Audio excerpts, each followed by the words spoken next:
I've been pretty open about this in the past. I'll bring it up again. September 27th of 2024, I decided to quit drinking. And I wouldn't consider me to be an alcoholic, but I always talk about a few vices that I had, drinking and gambling being a couple of them. They just seemingly always got in the way of who God really created me to be. And for me to achieve my full potential and be the leader that I wanted, to feel the way that I wanted optimally, was something that I just had to decide. And it's not anything that you can, I think, easily quit cold turkey. It's like periods of striving and then weaning further back, and then striving more and then weaning, and then eventually you're able to realize, like, I don't need this at all. And again, no judgment for anyone that does partake. But today, September 27th, 2025, it's been 1 year. And it was an important one for me. Just a milestone that you can kind of think about with gratitude over the past year. Because that's not something that I would have, without God's intervention, that's not something that Bryson would have just wanted to quit. That's not something that Bryson would have just wanted to self-admittedly say, hey, this is something that I have a problem with, or that I don't need in my life, because the immediate gratification and the so-called fun that drinking brings, it's very hard for anyone to want to admit that they need to be done with it. But I do think about that with a lot of gratitude and realize that it's truly God's provision that's even allowed me to make that step to be truly done with drinking. But yeah, I look over the last year, September 27th being the 365-day mark, just a lot of gratitude. A lot of saved days, a lot of days where I was myself that entire day. I didn't feel bad the next day. And then I returned back to baseline in terms of like highs and lows, right? Throughout your week, you're going to have good days, you're going to have bad days, stressful moments, non-stressful moments. But I was always told, if you don't drink and you don't rely on substances like that, your baselines are going to return back to normal a lot quicker. You're going to be able to stay more even keel. And it's this fallacy, I think, that we want to consume, like alcohol, for example, to create this high, this short-term immediate gratification.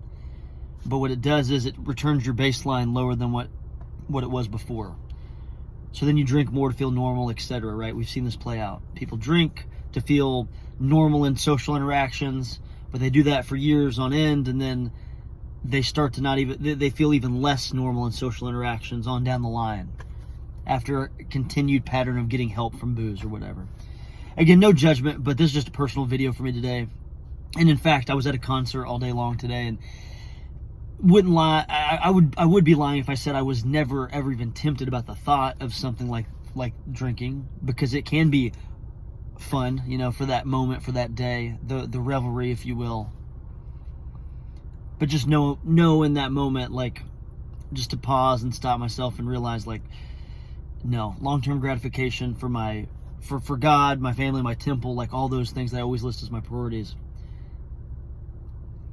Drinking's not worth compromising any of that. So it's just kind of neat and ironic, maybe divine, that I'm at a concert exactly 1 year, like a big one, a big concert, something I've been looking forward to for a while, exactly 1 year after I quit drinking.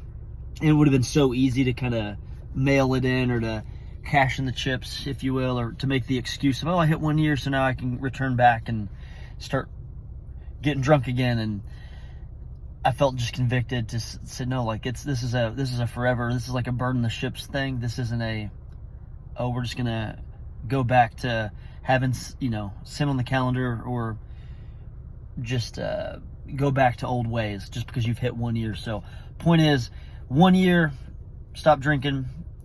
But it's not about a 1 year milestone, or a year and a half milestone, or a 5 year milestone. It's about just continuing to keep going. It's about truly burning the ships. And it's not even about just like not sinning or whatever. I think that's part of it for sure. It's good, but more than anything, just like knowing that God's got so much grace for me, and I just want to be a reflection of His love, and to show people love, and show people that you can, with God's intervention, with God's help, with trusting in Him, You can do a lot more than what your human brain would have thought. I would have never thought I'd been able to quit drinking or gambling. Here we are, over a year later. We're going to keep going. Day 292.